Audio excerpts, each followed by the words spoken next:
ఆయన సనాతన ధర్మం అనవచ్చు కానీ పవన్ కళ్యాణ్ రాకముందే ఈ జూదం ఉంది. అంటే మాకు తెలిసి మా చిన్నప్పుడు ఏంటంటే గుర్రం పులి సింహం అట్లుండేవి, అవి ఆట. దాని తర్వాత అది అభివృద్ధి అయ్యి రోడ్డు మీద కొన్ని లోపు బయట వచ్చాయి.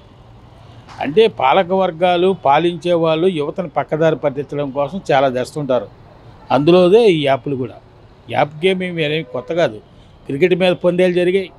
అసలు క్రికెట్ మీద పందేలు పెట్టవచ్చా? పెట్టకూడదు కదా. కానీ క్రికెట్ మీద కూడా పందేలు జరుగుతున్నాయిగా. అంటే మనుషులు ఆడుకునే ఆట మీద పందేలు పెట్టడం అంటేనే పెద్ద దరిద్రమైన సంస్కృతి. ఇది పవన్ కళ్యాణ్ కాదు, ముందు మొట్టమొదటి నుంచి కూడా ఈ దరిద్రాన్ని ప్రోత్సహిస్తుంది. కాంగ్రెస్ ఉంది, తెలుగుదేశం ఉంది, వైసీపీ ఉంది, పవన్ కళ్యాణ్ అందరూ ఉన్నారు. డబ్బులు ఉన్నవారు డబ్బులు సంపాదిస్తానికి ఇది ఒక అదనపు ఆదాయం. పేదోడు ఎవడు పెట్టడు, పేదోడు నష్టపోతుంటాడు. అందుకని డబ్బులు ఉన్న వాళ్ళు ఏంటంటే డబ్బులు సంపాదిస్తాని కోసం ఏ రకమైన ప్రయాణం చేస్తుంటారు. వాళ్ళకి రాజకీయ నాయకులు అండలు ఉంటాయి. అందుకని ఈ యాపులు ఒక్కడి పుణ్యం కాదు. ఇది డబ్బు మీద కాంక్ష పెరిగి డబ్బు విపరీతంగా సంపాదించాలనే కోరికతో అవసరమైతే వ్యభిచారమైనా చేస్తారు, యాపులన్నా ఆడిస్తారు, ఏదైనా చేస్తారు. మందుని అమ్ముతారు, ఆ కాలేజీల్లో మారక ద్రవ్యాలు అమ్ముతారు. ఇలాంటి వాళ్ళందరికీ అసలు చట్టం ఏంటంటే అసలు గట్టిగా వేసేయాలి దెబ్బ. మరి అలాంటి చట్టాలు మనం తేవాలి. దానికి ప్రజలు కూడా చైతన్యవంతం అవ్వాలి. అలాంటి చట్టాలు వచ్చేలా పోరాటం చేయాలి. అంటే ఈ యాప్లు కూడా సెలబ్రిటీ ప్రమోట్ చేస్తున్నారు చాలామంది చేస్తారు. నేను చెప్పేది అది తప్పే. సెలబ్రిటీలు అంటే ఎవడు నేను సెలబ్రిటీలు కాలేంగా. సెలబ్రిటీలు అంటేనే సమాజంలో ఒక ఉన్నతమైన స్థాయి, ఒక పదవి పొందినవాడు, బాగా డబ్బు సంపాదించిన వాడు, బాగా ఆటలో నిష్ణాతుడు. సెలబ్రిటీలు అంటే వాళ్ళే కదా. మరి వాళ్ళకు డబ్బు మీద కోరిక. ఇప్పుడు సచిన్ టెండూల్కర్ పీవీపీ ప్రారంభించడానికి వచ్చాడు, ఊరికి వచ్చాడా? ఒక సెలబ్రిటీని పిలిస్తే ఎంత డబ్బు ఖర్చు అవుద్ది? ఓపెన్ చేసి వెళ్ళిపోవచ్చుగా. ఓపెన్ చేసి అదే వాళ్ళ ప్రచారానికి కూడా కావాలి, డబ్బులు కూడా సంపాదించాలి. కాబట్టి ఇటువంటివన్నీ ప్రోత్సహిస్తుంటారు. మెయిన్ సిటీలో పెద్ద పెద్ద హోర్డింగ్లు పెడతాను, ప్రభుత్వం ఇటు మీద ఏం చర్యలు తీసుకోవాలి? అసలు అది ఇంకో సబ్జెక్టులోకి వెళ్ళిపోద్ది. అంటే కార్పొరేషన్లో హోర్డింగ్లు ఎలా పెడుతున్నారు కదా, అసలు వాళ్ళు పన్ను కడుతున్నారా? కార్పొరేషన్ కడుతున్నారంట. హోర్డింగ్ ఏం పెట్టారు సెకండ్ చూద్దాం. హోర్డింగ్ మంచిది పెట్టాడా, ఆటది పెట్టాడు, వైజాగ్లో పెట్టారు ఈ గేముల మీద హోర్డింగ్. అది ఏం పెడుతున్నారు ఏంటంటే తర్వాత చూద్దాం. అసలు హోర్డింగ్లకి పన్నులు కడుతున్నారంట, కట్టించుకుంటుందా కార్పొరేషను? హోర్డింగ్లని మున్సిపాలిటీ, దాని మీద ఆదాయం కార్పొరేషన్కి. ఆదాయం కార్పొరేషన్ పెరిగితే చాలా అభివృద్ధి చేయొచ్చు. ప్రజల పన్నులు వసూలు చేసేంత బాధ్యతగా ఈ హోర్డింగ్ వాళ్ళ దగ్గర వసూలు చేస్తున్నారా? లేదు. పేద ప్రజల మీద వసూలు చేస్తారు. వాళ్ళ డ్యూటీ పేదవాళ్ళ ఇళ్ళ మీదకి వెళ్ళి పన్ను కట్టలేదు ఏంటంటే డబ్బా ఇస్తారు, అవసరం అడావుడి చేస్తారు.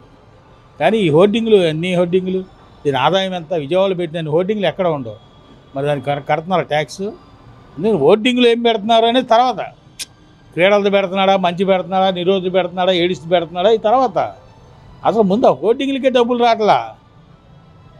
అందుకని గేములు కాదు, హోర్డింగ్లో కొన్ని మంచి విషయాలు పెట్టాలి. ఇప్పుడు గుట్కా తినొద్దు అంటాడు మాణిక్ చందోడి, యాడుంది? తినొద్దని చెప్పింది ఎవడు? చట్టమే. సిగరెట్లు కాల్చొద్దు అంటారు, బర్క్లీ లేకపోతే సిగరెట్ మీద ఇది హానికరమని కూడా రాస్తారు. కానీ అమ్మేది ఎవరు? చట్టమే, వాళ్ళే. అంటే చచ్చిపోతావు అయినా నువ్వు కొనుక్కో, చచ్చిపోతావు అయినా నువ్వు కొనుక్కో. అది నడుస్తున్న పద్ధతి అది.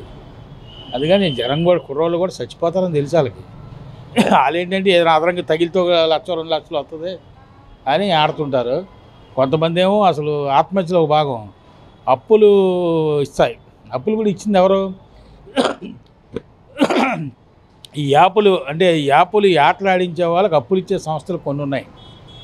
అది బెంగళూరు, మెడ్రాసు, కర్ణాటక ఇటువంటి కేంద్రాల్లో ఉంటాయి.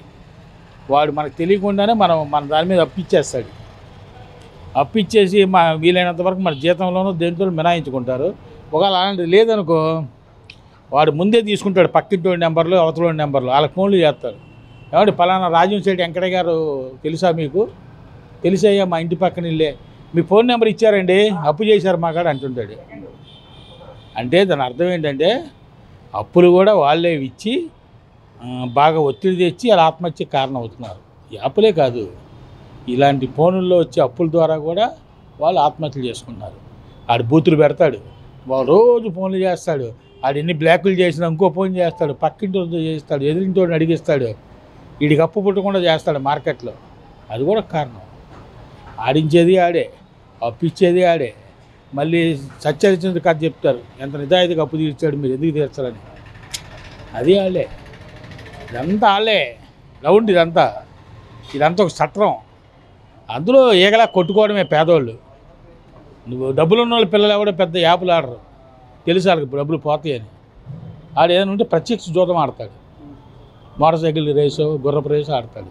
ఈ యాపుల్లోకి ఆడిందుకు వెళ్తాడు. వెళ్ళేది ఎవడంటే మధ్య తరగతి, దాని దిగువాళ్ళు. అది కానీ తప్పదు.